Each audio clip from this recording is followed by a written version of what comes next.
remote village of Dar-e-Siyah, a place swallowed by mist and superstition, a young man named Arham returned after 20 years to bury the last member of his family, unaware that the shadows he had left behind were waiting with open jaws, hungry for the bloodline that had escaped them. The night he arrived, the wind was unnaturally still, the trees crooked like suffering souls frozen mid-scream, and the graves, his family's graves, seemed to breathe with a faint rise and fall beneath the soil,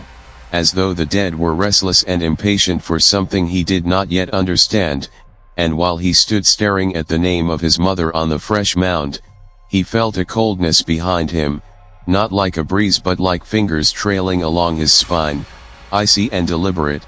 prompting him to spin around only to find no one except the wavering silhouettes cast by a lantern whose flame flickered though the air was silent. He stepped into the old family house, its wooden floor cracked like dry skin, its walls stained with dark patches that resembled melted faces, and each room smelled of rotting memories, especially the narrow corridor leading to his childhood bedroom where the wallpaper had peeled away in strips as though something with claws had fought to escape from behind it. And as he pushed the door open, his heart clenched upon recognizing the faint lullaby his mother used to hum, echoing faintly as if carried on a distant wind. Yet there was no wind, no music box, and certainly no living person. When he whispered, "Who's there?" the lullaby stopped instantly, replaced by soft dragging, something heavy being pulled across the floorboards, approaching slowly until it halted just outside the room. But when he looked, the corridor was empty, though the hay-like smell of old graves lingered in the air. Determined not to be shaken, Arham tried to sleep, but as the night stretched, the house breathed around him, creaking with long, moaning sighs, and at exactly 3:03 a.m. he awoke to the sensation of someone pressing down on his mattress, sinking the foam beside him, inch by inch, as though kneeling closer, and when he forced his eyes open, he saw a hollow face inches from his own skin, gray as ash, eyes sunken and wet, mouth sewn shut with black thread, and as he scrambled back, it dissolved into a swirl of shadows and sank through the floor. Panicked, he ran outside but found the village transformed. The sky had blackened like ink, the houses looked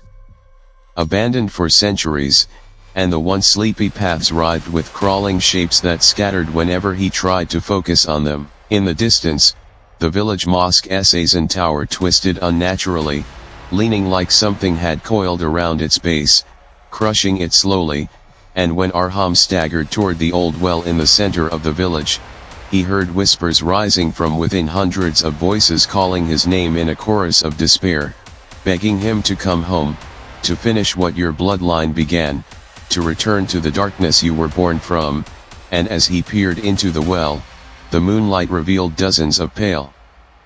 faces floating just beneath the surface of the black water, eyes open, watching him with a hunger beyond death. Then he saw her, his mother, her drowned form rising until her face hovered inches above the water line, eyes weeping ink, her sewn mouth trembling as if trying to speak, and suddenly the thread snapped with a wet tear, releasing a scream that felt like knives carving through the air, a sound so sharp it split the silence in the village and shattered the lantern lights around him. The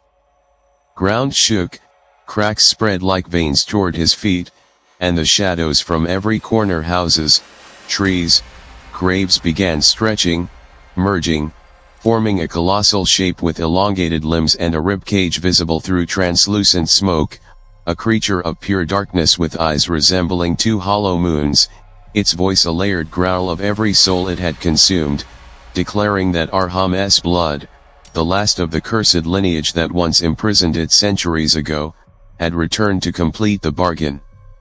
Running was useless, for every direction he turned, the village folded in on itself like paper caught in fire, streets looping back to the well, where the faces in the water began chanting his name louder and louder, drowning his thoughts, pulling him toward the edge. Suddenly he felt hands cold, wet, decaying grip his ankles from below the stones, fingers sprouting from cracks that hadn't been there moments earlier, dragging him down, and he clawed at the ground desperately as the monstrous shadow leaned over him, its breath cold enough to stop his heart mid-beat, whispering that his soul was theirs, that his body would feed the darkness, that the curse would continue as long as his blood remained. He screamed until his voice broke, but no one was left to hear him, and as the stone floor split completely beneath him, he was swallowed into a cavern of writhing shadows, where he saw the truth: every member of his family hanging like puppets from the ceiling of darkness, their bodies suspended by black tendrils, their eyes staring lifelessly, their souls trapped in an eternal loop of torment, and his mother reaching toward him with a trembling hand, whispering in a cracked voice that she had tried to protect him by sending him away all those years ago, but the curse had finally claimed him, as it always would. Then the darkness clenched around him like a fist, crushing light, sound, and breath until nothing remained but silence, and in the ruins of Dar-e-Siyah, the well's water stilled once more, hiding the truth of the bloodline now fully devoured until the next descendant returns, unknowingly answering the call of the dead.